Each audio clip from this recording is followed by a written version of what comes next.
ভাবে একটা রুমালের কাপড়ের মতো আল্লাহ তাআলা আসমানটাকে টান মাইরা তার ডান হাতের ভিতরে এরকম ভাবে 7টা আসমানকে আল্লাহ তাআলা পেঁচিয়ে ফেলবেন। বলেন আল্লাহু আকবার।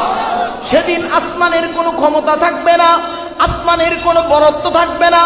আল্লাহ তাআলা বুঝিয়ে দিলেন, ও দুনিয়ার মানব জাতি, যারা আসমানের পূজা করো, মনে রাখো আসমান নিজেকে নিজেই বাঁচাতে পারবে না, সে তোমাকে কিভাবে বাঁচাবে? কথা বলেন ঠিক কিনা? ওয়াইদাল কাওয়াকিবু তাযারাত, যারা সূর্যের ইবাদত করে, যারা চন্দ্রের ইবাদত করে, যারা তারকার পূজা করে, আমার আল্লাহ তাআলা তাদেরকে বলেন ওয়াইদাল কাওয়াকিবু তাযারাত। বান্দা শুনে নাও, সেদিন তারকাগুলো আসমান থেকে খসে খসে জমিনের ভিতরে পড়ে যাবে। সূর্যটা এরকম ভাবে আলোবিহীন হয়ে এরকম আল্লাহ তাআলার আরশের নিচে চলে যাবে। আর এই চন্দ্র সূর্য এরকম ভাবে সমস্ত গ্যালাক্সি এরকম ভাবে নক্ষত্রগুলো ভেঙে ভেঙে এই জমিনের ভিতরে যখন পড়ে যাবে, আল্লাহ তাআলা বলেন ওয়াইদাল কাওয়াকিবু তাযারাত ওয়াইদাল বিহারু ফুজ্জিরাত। রব্বে কারীম বলেন, জানোনি সেদিন পানির অবস্থা কি হবে? ওয়াইদাল বিহারু ফুজ্জিরাত, সেদিন সমস্ত সমুদ্রগুলো উত্তাল তরঙ্গ হয়ে ফুলে উঠবে। বলেন আল্লাহু আকবার।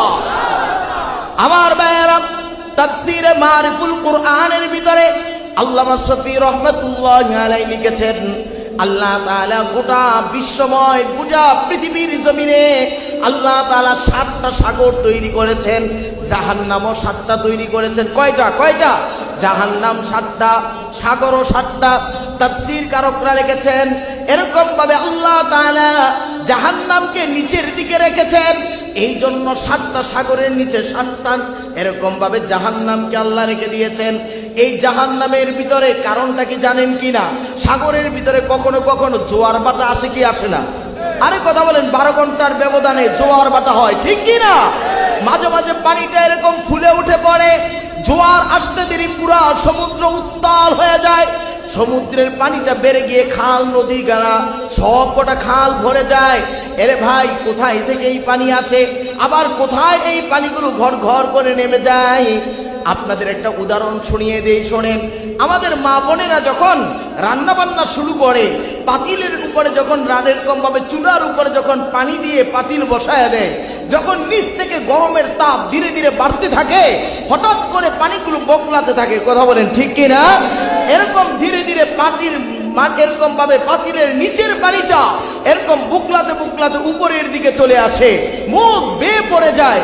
কিন্তু এই যে নিচে হিট গরম হওয়ার কারণে জাহান্নাম যখন ধীরে ধীরে গরম হয়, আমার ভাইয়েরা, ওই সাগরের পানি উত্তাল হতে থাকে, এটা ফুঁসে উঠতে থাকে, আর এর পানি চতুর্দিকে ছড়িয়ে পড়ে। আবার যখন আল্লাহ তাআলা জাহান্নামের রাগকে ধীরে ধীরে কন্ট্রোল করে দেন, ধীরে ধীরে কমতে থাকে, সব পানিগুলো আবার নিচের দিকে নেমে যায়। বলেন আল্লাহু আকবার। আমার ভাইয়েরা, এই জন্য আল্লাহ তাআলা বলেন ওয়াইদাল বিহারু ফুজ্জিরাত, সেদিন পানিগুলোর চতুর্দিকে ছড়িয়ে পড়বে। কোনো পাহাড় পর্বত নদী নালা খাল বিল পুকুরগুলো এমন কোনো জায়গা নাই যেখানে সেরকম পানি পৌঁছাবে না। আল্লাহ তাআলা বলেন সেদিন সমুদ্রের পানিগুলো আগুন হয়ে যাবে, এমন উত্তাল গরম হবে রে ভাই।